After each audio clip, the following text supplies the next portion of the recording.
Olá pessoal, vamos a mais uma videoaula. Hoje vamos trabalhar com a estrutura de repetição para. A estrutura de repetição para, ela funciona semelhante ao enquanto. Ele vai executar todos os comandos que tiver dentro da estrutura até uma determinada condição ser atendida. Então, como que a gente escreve a estrutura? Para escrever a estrutura para, a gente precisa também de uma variável que vai ser o contador, assim como lá na variável enquanto. Então, por exemplo, para ir de 1 até 10, passo 1, faça. Então, o que significa aqui essa estrutura? Vou colocar aqui um fim para. Então, essa estrutura significa que o meu contador ele vai começar valendo 1, e ele vai, enquanto essa variável i for menor ou igual a 10, contando de 1 em 1. Então, se eu quiser ir de 2 em 2, eu coloco 2 aqui. Se eu quiser ir negativo, né, ao invés de aumentar, diminuir, seria menos 1, que seria o que a gente chama de decremento. O passo 1 é o incremento de 1 em 1. Então, se fosse um decremento, menos aqui, eu começaria com um valor maior e terminaria com um valor menor. Tá? Só inverteria aí essa ordem. Para a gente demonstrar como funciona, né, essa estrutura para, vamos criar aqui um algoritmo para votação. Então, a nossa votação vai contar aí com, sei lá, o nome de um candidato, né? Então, vamos colocar lá candidato 1 e candidato 2, que vai ser do tipo caractere. A gente vai escrever o nome dos candidatos, né? Candidato 1, candidato 2. A minha variável i, que é o meu contador, eu preciso declarar ela também. Então, o i do tipo inteiro. E vamos começar a escrever o programa. Vamos ver depois se a gente vai precisar de mais alguma variável aqui. Mas qual é a ideia? A ideia é que a gente tenha 2 candidatos. Então, vamos supor. Vou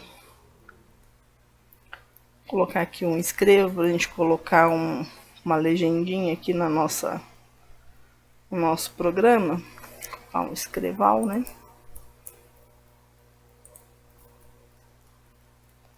A gente analisar aí quem são os nossos candidatos. Então, vamos colocar assim, candidatos.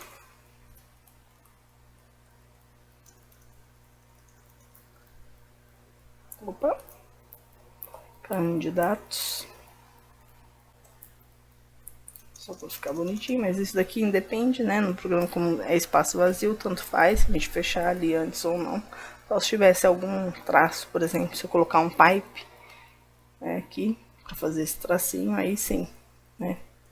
Seria necessário a gente colocar um lugar certo para ele, tá? Mas tudo bem, depois a gente vê se precisa menos espaço ou mais espaço aqui. Então, candidatos. Vamos colocar aqui o nome dos candidatos.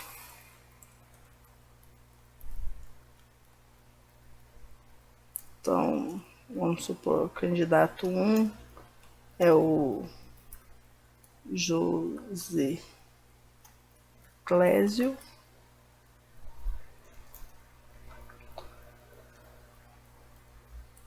E o candidato 2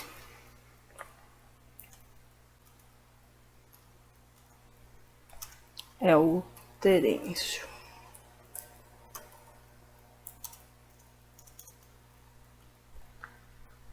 Meu candidato 1, meu candidato 2. Tudo bem? Eu poderia dizer também, né, se for o caso aqui, deixa eu colocar um pipe aqui também. A gente fechar tudo aqui. Pra gente ver como é que fica, né? Pra gente dar uma olhadinha como ficou lá a estrutura na hora que a gente executar aí o nosso algoritmo. Então, tem aqui esses 2 candidatos. Vou colocar mais uma linha aqui tracejada para separar a palavra candidatos dos nomes dos candidatos aqui. Ao invés de pôr um tracinho, vou pôr um pipe. Isso aqui é só um enfeitezinho, tá? Só pra gente entender o que a gente está fazendo aí na estrutura. Então, meu candidato 1 é o José Clésio, o candidato 2 é o Terêncio. Isso daqui é só para o usuário ver, né? Na hora que a gente der um F9 aqui, ele vai mostrar isso aqui, né? Por enquanto. Eu ainda não pedi para ele votar em ninguém, tá? Então, eu posso colocar aqui o nome dos candidatos dentro da variável candidato. Ou se a gente quisesse trabalhar só com os números, né? O candidato 1 seria o número 1, o candidato 2 seria o número 2 para votação, ao invés dos nomes. Aí a gente mudaria isso aqui para inteiro, tá? 1 e 2. Não precisaria necessariamente escrever o nome dos candidatos.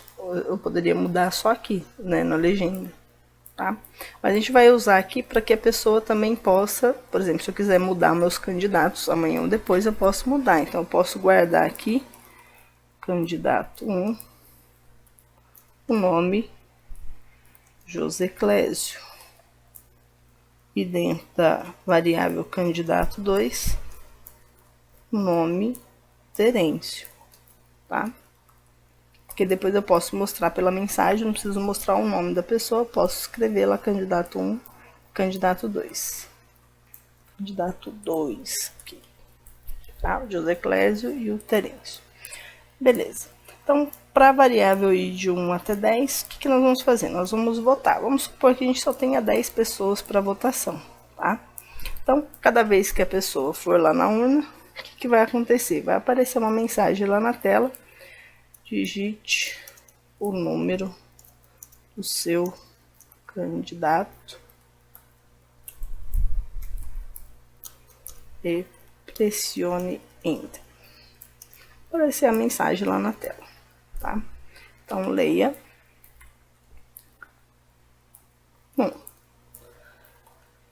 Eu não declarei essa variável 1, tá? Então, eu vou declarar ela aqui também como inteiro, tá? Então, cada vez que o usuário for digitar, esse valor vai ser guardado aqui dentro da variável 1, certo? Então, o que eu quero fazer aqui? Quero colocar lá uma estrutura de decisão. Como eu tenho só 2 candidatos, vamos usar a estrutura C mesmo, tá?